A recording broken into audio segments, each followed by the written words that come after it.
Hello there, and welcome to the Fat Loss Basics podcast, the show that proves losing fat doesn't have to be miserable, complicated, or a total mind game. I'm Sarah, your go-to girl for ditching diet culture, mastering the basics of health, and feeling hella confident in those favorite genes. If you're ready to stop overthinking, show up for yourself, and finally see the results, then you're exactly where you're meant to be. Welcome back to another episode. Super excited to have you guys here. I don't know why I do that all the time, but I do. We are well on our way past the 400 mark for podcasting. So thank you, those of you that continuously show up and, listen, tune in. Thank you to those who are new here, who are just dabbling. Really appreciate your time today. If you are new here, thank you again for just kind of tuning in. I'm going to do a Q&A episode today. I feel like it would be very good. I'm kind of excited. I have a couple new guests coming up as well. So I just thought now would be a good time for a Q&A.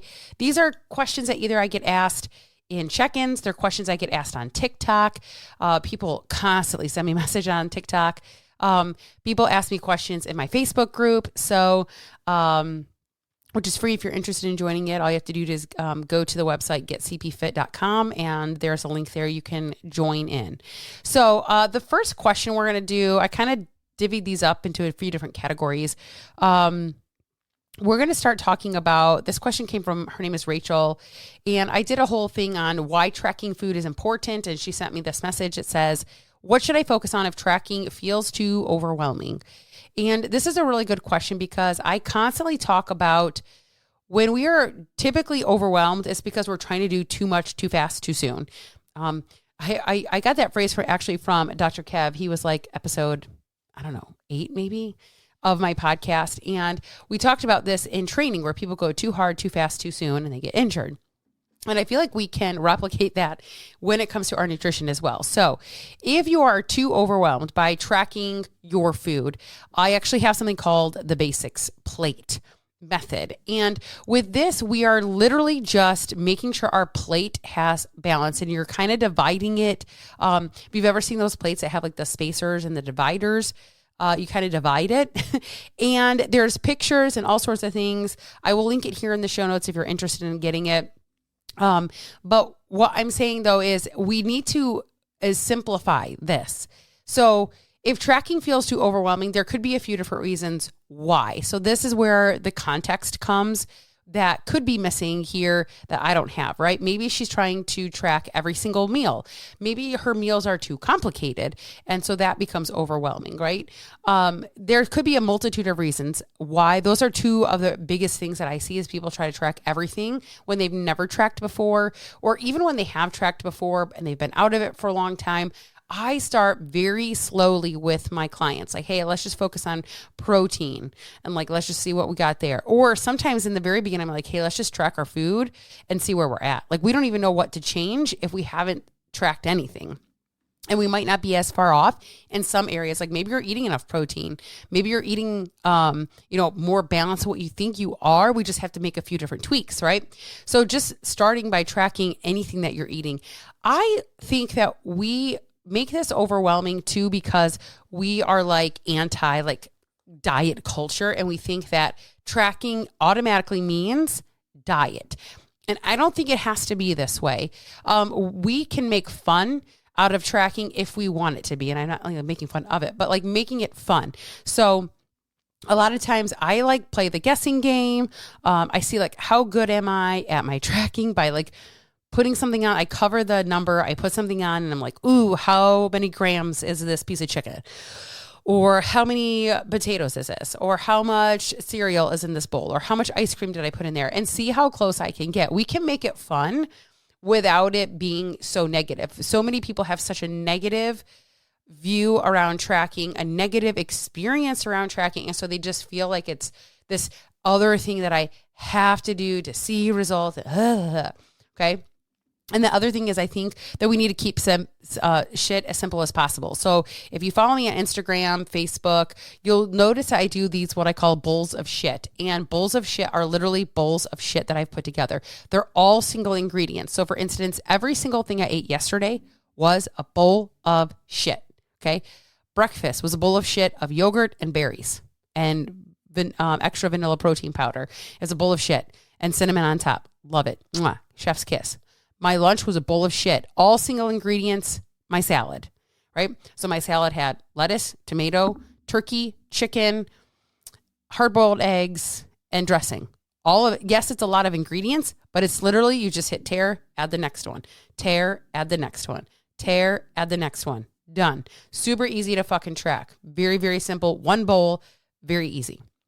And then for dinner last night, we had a homemade KFC bowls. Homemade KFC bowls is literally potatoes or whatever kind. You could use pasta. You could use rice. It doesn't matter.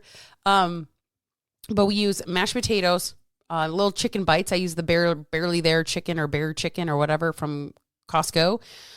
So those two things.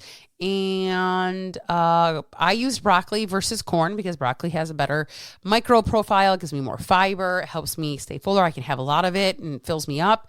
And gravy. Boom. Bowl of shit. Every single thing that I ate was a bowl of shit. So when we feel like things are overwhelming, especially when it comes to our tracking, it's typically because we're overcomplicating it. We're trying to do too much, too fast, too soon without knowledge or direction or even accountability matters. Okay. And we just have this negative headspace around it. So shifting how we think and feel about tracking is going to be huge. And then keeping shit as easy and as simple as possible. It does not take a lot of brain power to do what I just said by just using single ingredient. Is it exciting and fun? No. Buckle up, Buttercup, because it's not always exciting and fun. Okay. So that's what I would do if I were overwhelmed with tracking. Outside of that, you could use like the hand, what do they call it? The fist, hand, thumb method, which is similar to my basics plate method, which is really just making sure that we're eating like a protein, a carb, and a fat when we're consuming food. That's #balance. That's what a balanced plate looks like. So I just call it, it's very basic, and that's what we want. We want shit to be boring and basic as fuck. And move on. So those are like the things that I would recommend on what you should focus on if it feels too overwhelming. When you're starting to dip your toe into tracking, I would just focus on one thing at a time. So you can focus on protein, and then that's all you're tracking is your protein. Doesn't matter what the other numbers are. It doesn't matter if you're even hitting your numbers. We're just tracking. That's it. Okay. Alrighty. I have a few here. I'm kind of looking. All right, here we go. This is from Laura. How do I build consistency if I always fall off during the busy weeks? I did a podcast not long ago about like systems and planning. And if you only plan for when things are perfect, you're never going to get where you want to go. And I think the easiest way to build consistency when you have busy weeks is to, what is your bare minimum of being quote unquote successful or quote unquote moving the needle forward? What does the bare minimum of that look like? And it can't be everything. In fact, I did a call the other day with somebody and she literally was like, I just can't be perfect all the time. It's like, well, that's not the goal. Right. And I think, lowering that expectation, we have this expectation that we're going to be perfect with our water. We're going to be perfect with our, protein, perfect with our movement, perfect with our sleep, perfect with our stress management. And this is just not fucking real. I was super transparent the other day, Monday night, when I literally was like, I literally have 2 grams of fiber for the whole fucking day. And that came from my fruit in the morning. That was it. That was all fiber that I had. I was like, oh, damn. Right. Okay. Well, guess what? I stuck within my calories and I hit my protein and I got my movement in. But my fiber's shit. Okay. Sorry, guys. Whew. Okay. I just need to get that out. Damn. Also, just so we're all aware that this does not make me bored. This makes me I'm self-regulating. I have a call coming up in a few minutes and I'm a little nervous about it. So my nervous system is a little like, but anyway, so we have to plan and make systems for when we have busy weeks. I would look at your whole fucking month or maybe your whole summer. Like, okay, what weeks am I already going to be fucked? Like, where do I already know this is not going to work? Okay, cool. What's the bare minimum I need to do during those weeks? Maybe it's just walking. Maybe it's just focusing on protein, right? Like, whatever that looks like for you, Al, whatever that looks like for you, you have to figure that out. I can't figure that out for you. So how I built consistency 9 years ago was just fucking not quitting on myself. I'm not quitting, right?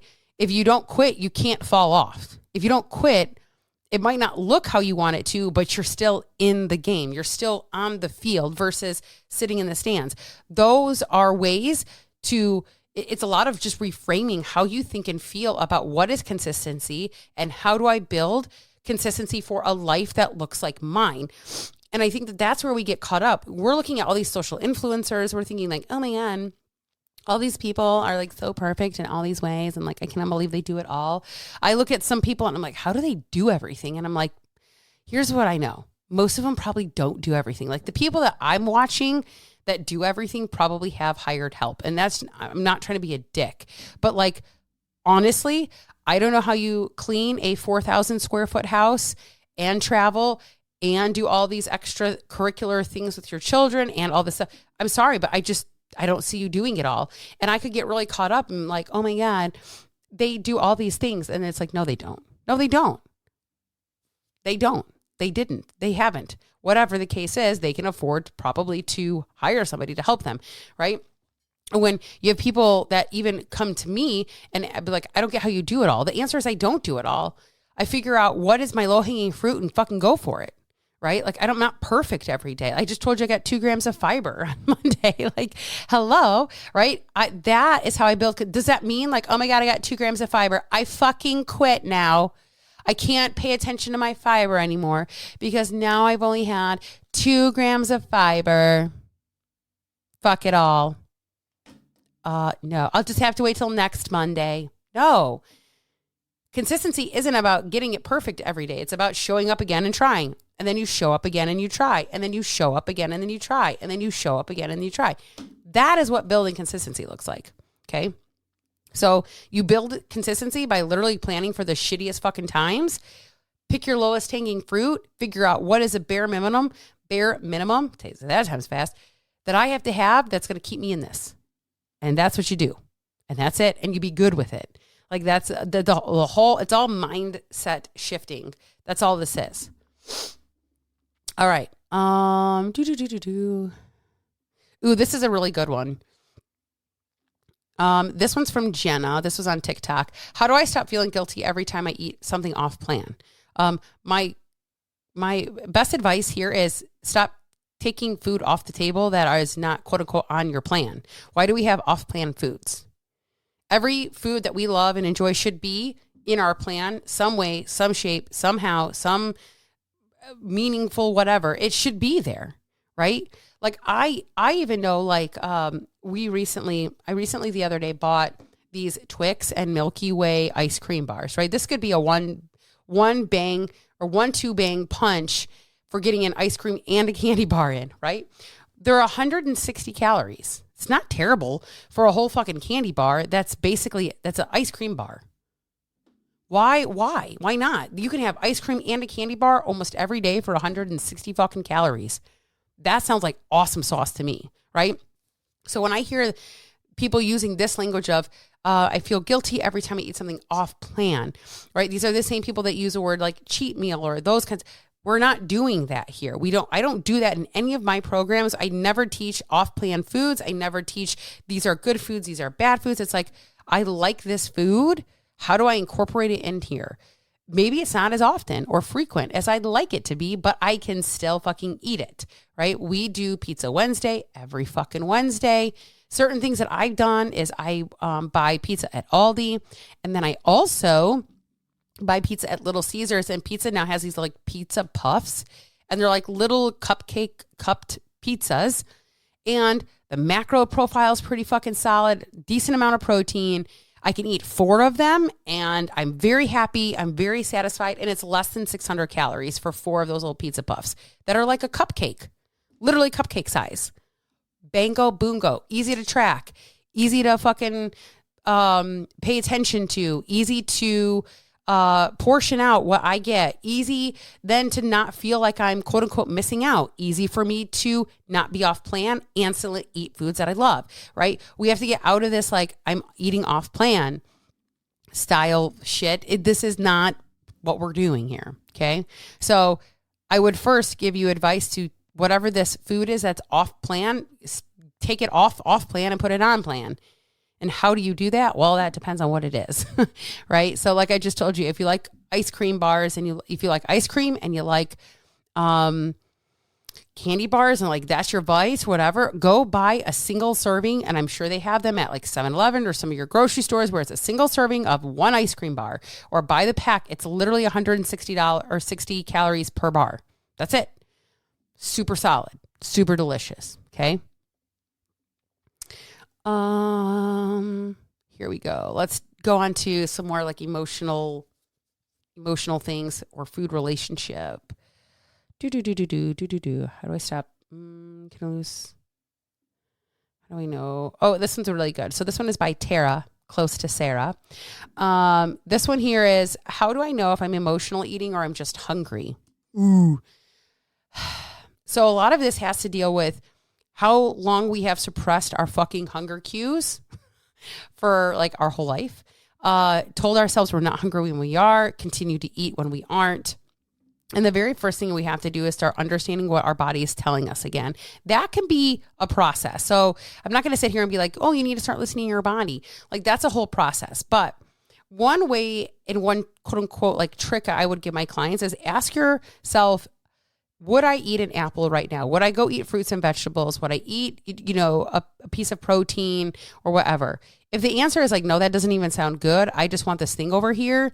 Or I walked by this at work and that sounds really tasty. Then the chance that you're hungry is very, very, very, very, very slim. More than likely, you're not doing that. More than likely, you're not fucking hungry. You just want to fucking eat, right? Sorry, I had to take a sip of my stuff here.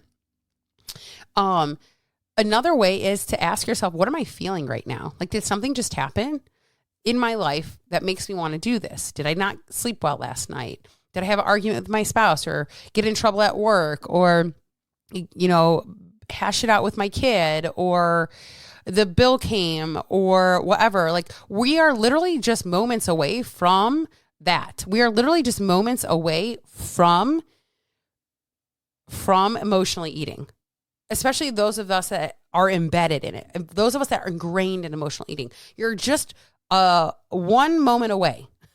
Like it just takes one thing. That's it. Right? Like you're a phone call away. You're a text away. You're a whatever away from this happening. And you have to figure that part out. Am I emotional eating or am I just hungry? Right? So I always say, ask yourself, would you eat an apple right now? It's the apple method. Then there's also did something just happen in my life that would cause me to want to eat to make myself feel better right now? Is this long-term, short-term? Like, what is this? What is me eating solving right now? Right? However you want to word it, phrase it, get it out, get it to your brain, get it, whatever, that you can be honest with yourself, do that. Okay. And then from there, you have to figure out, what are you going to choose? Because you can still eat, even if it's an emotional thing that you're eating for. And you can also eat because you're hungry. So being aware, biggest fucking piece of this whole pie, being aware is the key in order to stop what you're doing. But also just knowing, hey, I'm emotional eating right now and I'm aware that I'm doing it. That's a big sign or step to stopping it. Even if you still eat it, it's like, okay, I know what I'm doing right now, but I'm doing it anyway. Boom. Okay. So hopefully that was helpful. That was literally what I help my clients do. Where are we running at? 19 minutes, 20 minutes. Okay. We'll do like one or two more. Okay. This is the one I've gotten before. I'm not going to answer that. This one is what I'll do. This is from Allison. Is strength training enough for fat loss, or do I need to add cardio? I think that we have a very misunderstanding of what both of these are for. Cardio is for cardio. Cardio meaning your heart. So cardio is still important, okay? And also, strength training is for longevity of life, muscle growth, tissues, joints, ligaments, tendons, bones, all of these things. So when we ask, is strength training enough for fat loss? We shouldn't be strength training for fat loss, and we should not be doing cardio for fat loss. We should strength train because it gets us strong. It helps us stay mobile. It keeps us healthy. And we should be doing cardio because it's good for our fucking heart. Okay. So that came off a little harsh. So sorry, Allison, if you're actually listening to this. It's not what I'm meaning, but that's the reality. We keep trying to want to train for fat loss or do cardio for fat loss. Now, this is always going to come to calories in versus calories out and thermodynamics and all these things that you cannot change. Now, is your strength training going to elevate potentially your output? Absolutely. Is your cardio, if you add it, going to elevate your output? Absolutely. Okay. That is what's happening here. So, what I need you to understand is it can help. Strength training can help for fat loss. Cardio can help for fat loss solely because it increases your output calories. That's it. That's all. Not because it's superior or one is better than the other. That's all it's doing, right? And we go back to literally the whole, is walking classified as cardio? Is it classified as exercise? Is all these things? And we can get into the nitty gritty. Your steps should be averaging well above 7,500 steps a day, well above that. Okay, 7,500 or higher. That is classified, that's solid amount. If you're not getting that, anything that you add to that is going to be classified as cardio for you and exercise because you're increasing your output. Okay, so when we ask questions like, is this enough for fat loss? Is training enough for fat loss, or do I need to add more, add cardio? You should be doing both anyway. Our steps should be elevated. Training should be solid, right? Both. Now, maybe you're only training 2 times a week. That's fine. All the other days, we should be walking or moving our body in some way, shape, or form. Okay. Maybe you're training 4 days a week. Cool. On your off days, maybe do some mobility work with some walking. Simple. Easy peasy lemon squeezy. So there is no superior. It's this or that. It's not that way. It should not be, is this better or is that better? Is this better or do I need to add this? If you want fat loss, you need to go into calorie fucking deficit. Done. Then you need to train for your body, for your muscles, for your tissues, for your bones, for your joints, ligaments, tendons, all the things. And you need to add cardio in there because it's good for your health. Okay. And I think that's a really great spot to stop. So that's where we're going to do. So I love these Q&As. I have more. There's probably about 5 more questions I could have gone through, but I'm trying to keep these episodes a little bit shorter than like the 45 minutes. So, if you guys have questions around anything that I talked about, please just let me know. There's also a link in the show notes for the Fix My Fat Loss assessment. If you're interested in that, what that is going to tell you it's going to give you a little quiz. It takes maybe 5 to 7 minutes or less to enter in all your answers. And then you get a video message from me telling you this is what I would do next if I were you. Okay. So if you guys have questions around that, just let me know, or just go ahead and click out the assessment in the show notes and then fill it, and I will get it back to you as soon as possible. I hope you guys have a great rest of your hump day, because every day is a great day for a hump, and I will catch you on the next episode.